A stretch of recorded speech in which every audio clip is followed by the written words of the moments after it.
Hello, I'm Colleen Gallagher, CEO at Onward and Upward, and you're listening to the Association Insights podcast, where each week we interview association leaders from across the country to hear how they're trying new things, taking big risks, and delivering value for their members.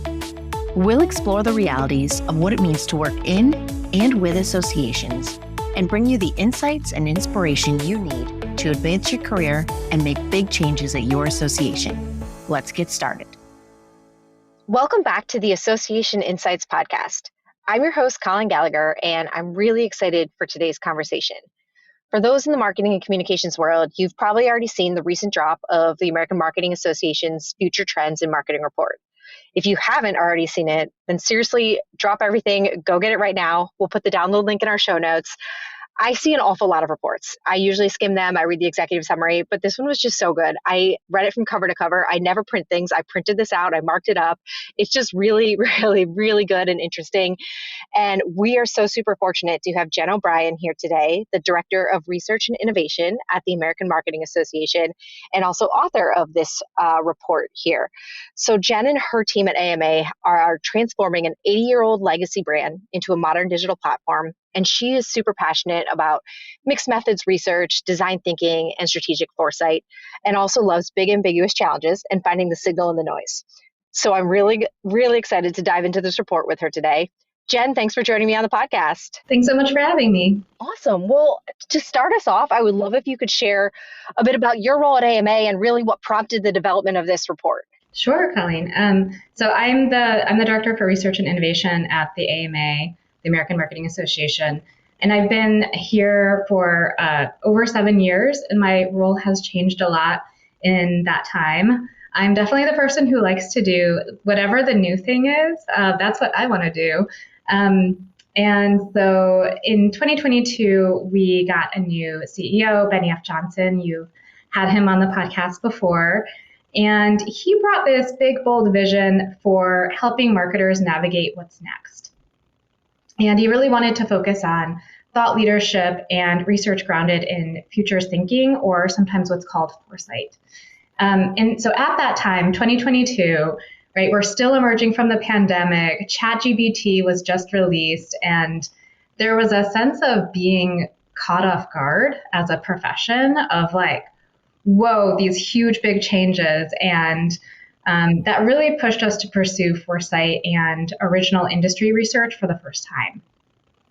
So last year, 2025, we published our first big original research. It was a skills report. And we had done that research before, and it had informed our competency model, but we had never shared that research with our audience before. So that was our first big one. And then we set our sights on a trends report. And as you know, there are so many trends reports. And one of the things, though, about those reports, especially in marketing, is they all have an agenda, right? So they're trying to sell marketing technology. They're trying to sell consulting services. We really wanted to present a viewpoint that was centering marketers and what they need to know to be successful in their jobs and in their careers. Okay, great. Well, what was the big question that you and the research team were trying to answer for marketers right now?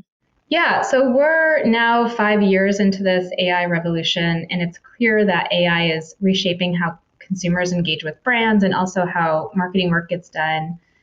And compared to other professions, marketing and the skills needed to do the job are very vulnerable to AI disruption. So it's really interesting to use marketing as this example, even for other professions, to look at to see how we're going to help people navigate through that change. By our count, there are more than 15 million workers in marketing and in marketing adjacent roles worldwide.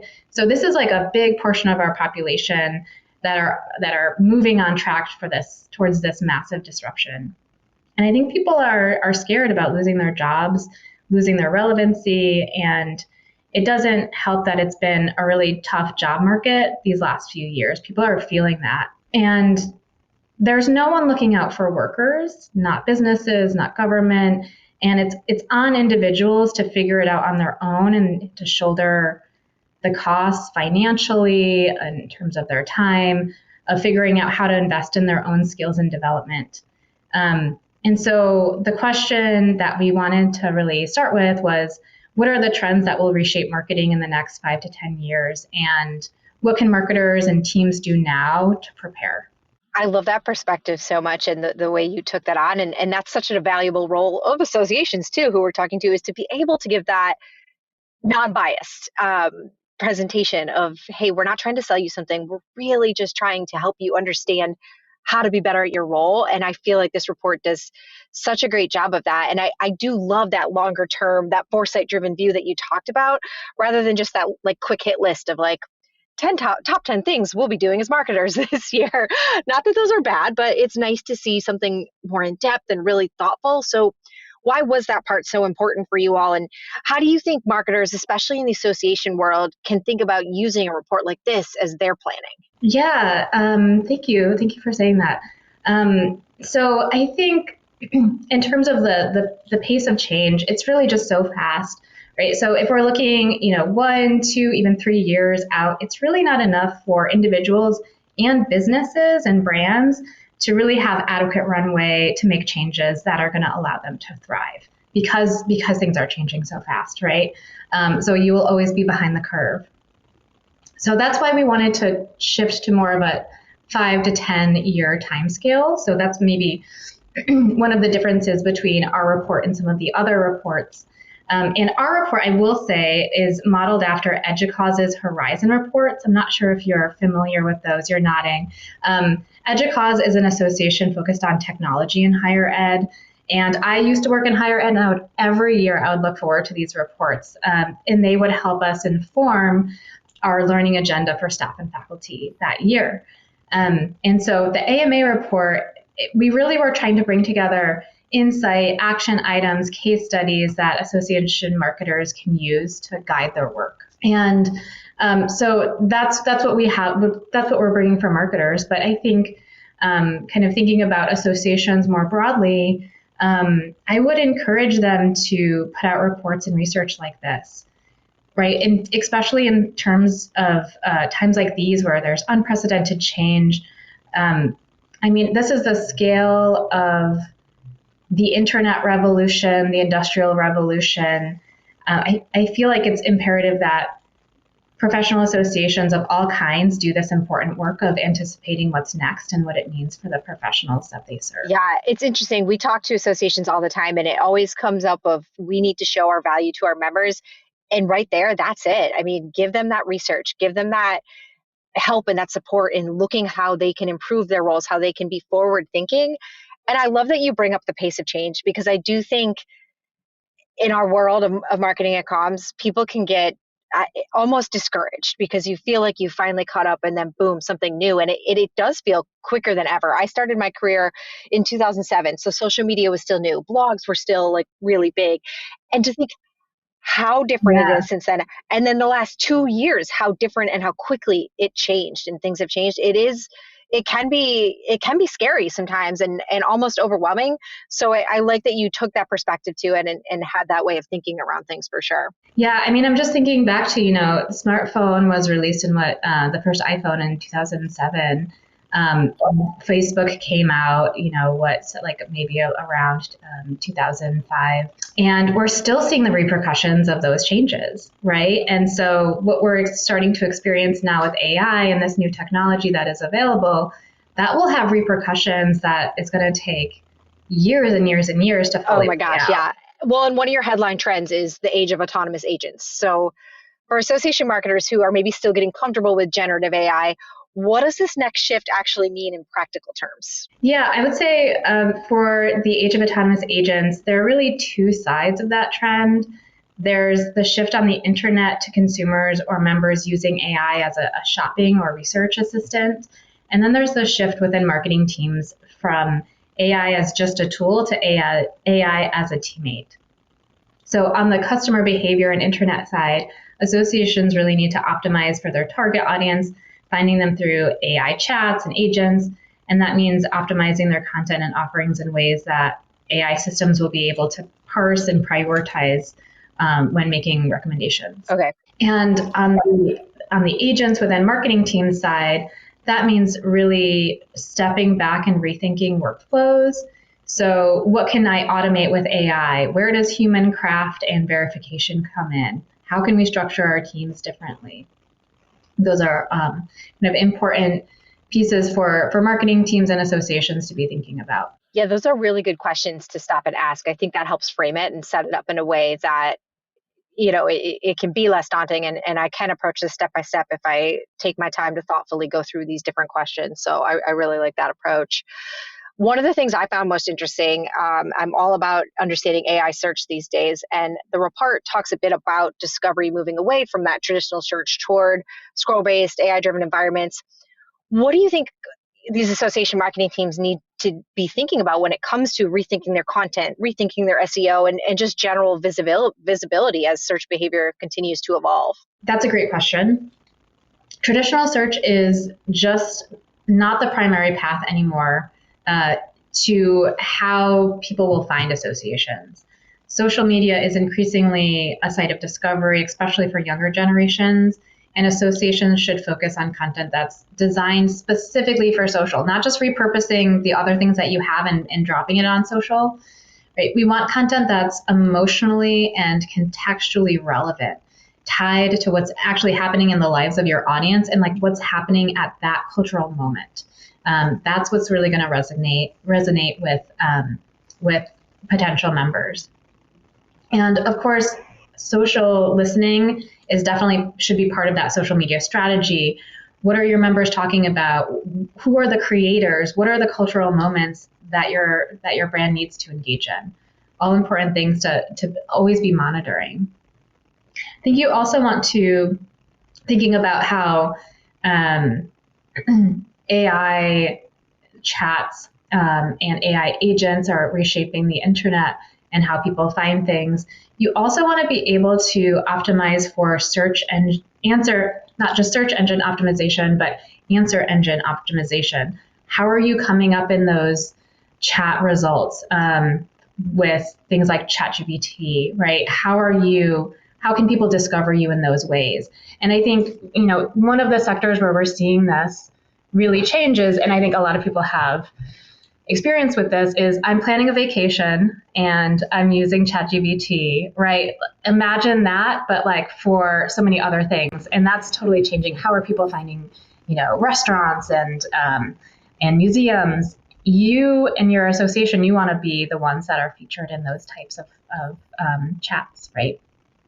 And then I would say, lastly, you want to make sure that you have a first-party data strategy and that you can really get a direct relationship with your audience. That's going to be important for keeping them engaged. Yeah, wow, that's powerful. Two things I want to make sure I call out for our listeners so they don't miss it here. I liked what you said at the very beginning about thinking social first. And so many of our associations come to us and say they're struggling reaching young millennials and Gen Z. And there's one of your answers is you can't just be repurposing content that doesn't quite fit in the channel that they're most likely to be looking at. So I think that's a good piece. And then that first party data, I mean, wow, that's so important. So I think really, really helpful advice for any of our listeners. There's a strong theme around trust, particularly building brand trust in a fragmented world, which, yikes, the world is so fragmented. From your research, what are the biggest risks you see to trust right now? And do you think associations have an advantage here when it comes to trust? Yeah, I think that's a really good question. You might be familiar with the Edelman Trust Barometer. Oh, yes. It's been showing a decline of consumer trust in government and brands and other institutions. And their latest report that they put out really documents this shift towards insularity and retreating into our own familiar bubbles, surrounding ourselves with people who think like us. And one of the risks that associations run is continuing to operate as if this social fragmentation hasn't taken place. We need to be able to identify the specific polarization patterns within our members. In the report, we talk about the health sector and how there are sort of different groups within that sector, right? We have sort of the science-based folks who really like evidence, and then there's like a group who kind of like are kind of anti-vax, anti-doctor, and then there's sort of the like kind of liberal, like minimalist intervention. I want to have my child, like birth my child at home rather than going into a hospital, right? Thinking about those sects, but like how can you think about that for your specific profession and how people might kind of go into groups, and right, thinking about how do you communicate with those groups while still being true to your brand and your values and your mission. So to go back to your question about associations and if they have a advantage in terms of trust, I think there is maybe, being a nonprofit association, often they're nonprofits and they're, investing in and serving their constituents. But I would recommend that associations not just rest on their laurels. I think trust is difficult to earn and easy to lose. So one example of that is SHRM dropping equity from its Diversity, Equity, and Inclusion initiative in 2024. I'm sure you are aware of this. And they changed it from DEI to just D and I. And many HR professionals felt extremely upset and betrayed by that move. And I share that just as an example of how a very well-regarded association can lose trust based on like a single misstep. And I think it's trust is paramount, right, for associations, and got to be just so mindful about continuing to earn it and not taking it for granted. Yeah. Wow. I think that is so important and just so well said. I mean, trust is where it's at. And you're right. It's just overnight, you could just lose decades and decades of built up trust. So a good thing to be thinking about. One of the things that I found really interesting in the report was one of the trends you hit on with the rise of portfolio careers. And I like this term, the liquid workforce. And so how is this changing expectations for marketing teams? What do you think association leaders should be keeping in mind as they're building and restructuring their marketing and comms functions? Yeah, the liquid workforce, that's really partly, it's not our term. It's something that has kind of been out in the zeitgeist for a little while, but I think it's coming to a head, especially with AI and how fast things are changing. I think there's increasing pressure on marketing teams to be really flexible and agile and to be able to scale up and down really quickly. And that's where freelance, fractional, and AI assisted work starts to look really appealing for leaders. And I think the question is, how can you provide both support and agility to teams, right? So making sure that teams are set up to succeed and have the training, the stability that they need to be successful, but also allowing for them to be empowered, allowing them to move fast. And that has to do a lot with how you structure your teams, how you onboard your teams. And I think we're in a phase maybe where there could be a lot of rethinking how work gets done and how teams operate together. So I would say association leaders should be mindful to use AI as a support and not as a wholesale replacement for people, right? Using it to eliminate headcount. And also be really, I think there's a lot of pressure on people to do more with less because of AI, right? And just remember, don't set up a burnout situation for your staff by having unreasonable expectations. And also, it's extremely important in taking more of a long-term view of investing in your people. Giving them the space and encouragement to experiment with AI tools is really going to help them and you in the long term. So make sure that they have that space. Yeah, I appreciate the long-term thinking. I hear a lot of AI replacing entry-level jobs, and I'm always so, I guess, concerned for the future, because what happens when we need those people that would have had the entry-level jobs to be mid-level and they've never had a chance to get started? And so I really wholeheartedly agree with the support, not replace, when it comes to AI. So That's really interesting. I mean, I think on multiple levels we have, and especially in marketing, we are definitely seeing that with this. The pathway into marketing is getting very disrupted. A lot of that work is being automated by AI. And at the same time, there's this big bottleneck moving from more of like a mid-level position into a senior level position. And there's a huge question of how can we help? And this is maybe a question for associations. How can we help people, make the jump into a career? And that's also related to this question of like, how do you engage the younger generations, which so many associations are trying to do, because that's what younger workers are trying to do, right? They're trying to establish a good career, and it's hard right now in a lot of different industries.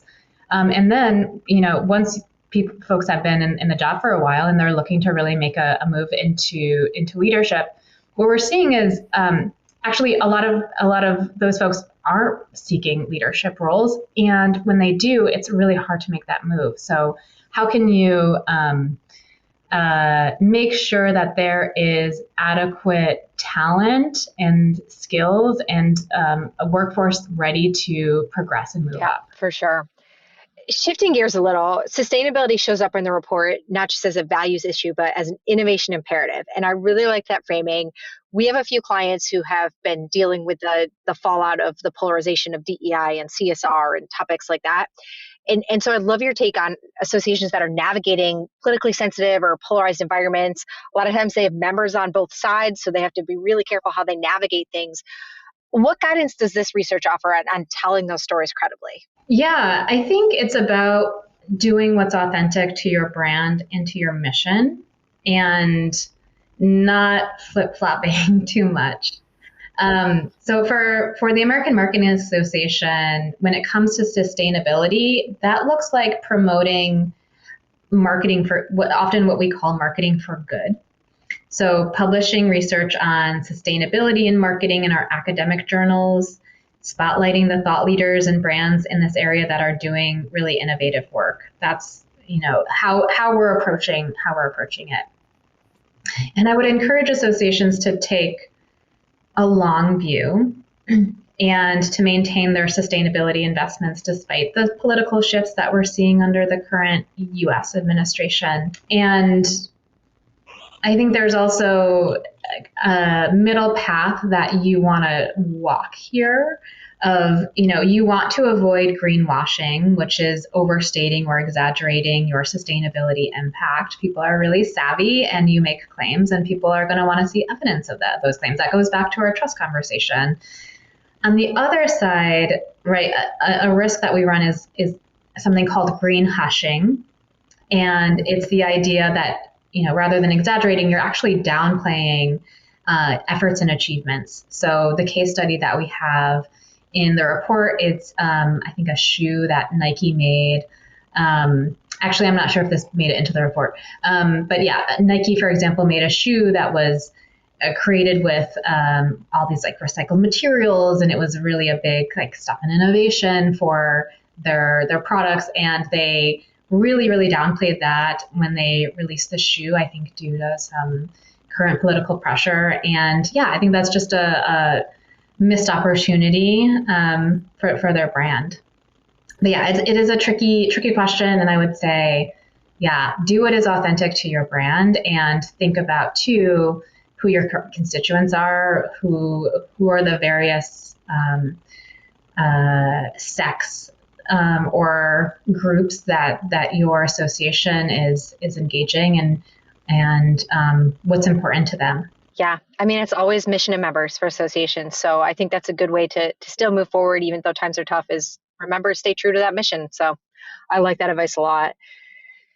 Okay, I know this is probably not an easy question, but if you had to narrow it down, give me one or maybe two trends from the report that association marketers have to be paying attention to right now, even if they feel a bit future forward.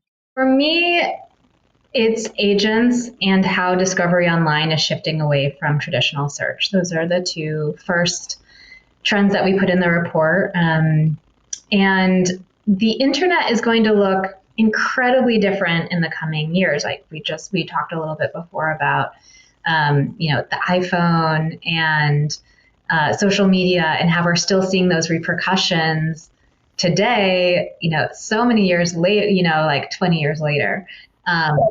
It's wild. Yeah. And the internet's going to change in ways that we just can't predict. And those changes are going to completely redraw the playbook for how consumers discover and engage with brands and how work gets done in marketing in particular, because I think it is a very vulnerable profession. There are a lot of skills and processes that can be done by AI, and maybe more so than a lot of other professions. But yeah, like in marketing, but also in other professions, how work will get done will be quite different. Yeah, for sure. Well, looking ahead then, what are you most excited or maybe most curious about as these trends continue to unfold? I'm very curious to see how jobs and work will change over the next decade, and how successful we'll be in not successful or not successful we'll be in navigating those changes. One of the interesting stats, I think that it's in the report, is based on research done by the World Economic Forum. They say 40% of skills are expected to either change or be obsolete by 2030. And so we're going to see a massive change in jobs. We know that some jobs, maybe even professions, are going to go away, and many others will be created. And I really do believe that people who want to work should be able to find good jobs that are mentally stimulating, physically safe, afford them the financial security to lead full lives, take care of themselves, take care of their loved ones. And I hope that we as a society are able to rise to the challenge of helping workers get through this time in their lives with their dignity intact. And I want to be part of helping that happen in any small way that I can. I love that so much. Yeah. I would also say, associations can help by giving people the insights that they need to prepare. So you should know, how are jobs changing in your profession? What are the new jobs that are arising? What jobs are in decline? Help anticipate what skills professionals will need in the future, and make sure that they have access to high quality training in those areas, right? And we're in a kind of a unique position where we are like, you're not doing training that's specific to a certain technology or framework or whatever it might be. And so we have a certain independence from other training providers that I think is a real advantage. And so one other thing to consider too is, as these jobs are changing, how might we help workers make the transition to new adjacent careers where their skills and experiences will be an advantage. Very curious to see how all those things will play out over the next several years. For sure. It'll be an interesting decade ahead, no doubt. Jen, this has been amazing. And I so appreciate you taking the time to tell us a bit more about this report, to share some of your insights. Before we let you go, though, we like to end all of our podcasts with a little just for fun section so our audience can get to know you a little bit. Our first question is, what's one small thing that brings you joy lately? I love this question. So I have 2 children. My oldest is 6, and she's been leaving me all these little notes, like, I love you, Mom, and like drawing pictures for me. And it like makes my heart burst. So cute. Yeah. I bet. Oh my God, I love that. That's awesome. Okay, what are you currently obsessed with? Be it a book, show, hobby, idea? What's the big obsession right now? Yeah, I spend a lot of time doing Lindy Hop. Lindy Hop is a African-American vernacular dance. It was born in the Savoy Ballroom in Harlem in the 1920s. And it's just it's the best hobby. It's active, it's social, it's creative. It allows for like endless learning. And I have so much fun doing it. Oh, that's so cool. I love that. Okay, what's your ideal comfort food? It's extremely cold in Chicago right now, negative temperatures. So I have this recipe for a salmon miso nabe that's really warm and comforting on cold days like these. Yeah, it's definitely cold. All right. What's a travel moment that still makes you smile when you think about it? I love to travel. And this is kind of hard, but when I was after I graduated from undergrad, I lived abroad in southern France in this teeny tiny, like decrepit apartment in the city center of Toulouse. And I don't think it was to code. It didn't have any heat, for example. But it was this really like cozy jumping off point to meeting so many like new wonderful people, traveling around Europe, having new experiences. It's just a really special time in my life that I like to look back on. That sounds amazing. Well, Jen, thank you again. This was so valuable for our listeners. I truly enjoyed the conversation and just appreciate your time today. Thank you so much. This was wonderful. I loved joining you. That's a wrap for today's episode. The Association Insights podcast, previously known as the Association 100 podcast, is a production of Onward and Upward Marketing and Communications, where our mission is to make associations and nonprofits the go-to source in their industries through earned media and thought leadership. This podcast is an extension of our newsletter, a bi-monthly collection of best practices, top trends, helpful ideas, and smart strategies delivered straight to your inbox. Have you undertaken a big change at your association? Or do you have some words of wisdom from the trenches of association life? We want to hear from you, and so do our listeners. Drop us a note at info@onwardupward.com. That's info@onwardupward.com. Be sure to subscribe, give us a 5-star review, and share with your friends and colleagues. We're available anywhere podcasts are found. Come back next week for more association insights and inspiration. Thanks for tuning in.